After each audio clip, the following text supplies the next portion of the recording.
Fala pessoal, Daniel Ramos, Premier Monitoramento. Estou aqui com o nosso parceiro Gilberto, que faz parte aí do nosso fornecedor. E hoje a gente está mostrando aqui uma novidade, que é a Fonte Nobreak que a Intelbras lançou. É uma fonte que ela não precisa do Nobreak.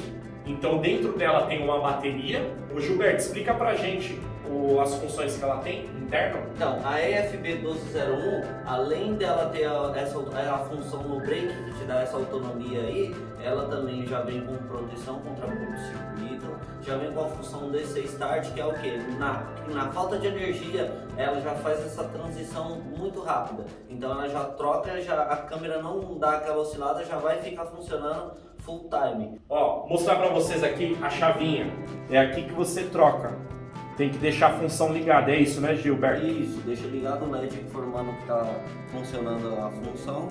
Se não deixar ela ligada, ela vai funcionar como uma fonte normal. Então, basta deixar aqui o LED ligado na função No Break. Então, ela vai dar uma autonomia. Olha que interessante. Câmera HD sem o infravermelho ativo. 7 horas de autonomia. Câmera HD com o infravermelho ativo. 3 horas e 20 de autonomia. Roteador, 4 horas e 10. Um vídeo porteiro com uma fechadura elétrica, 2 horas e 40 minutos. E uma fechadura eletroímã de 150 kg, 1 hora e 45.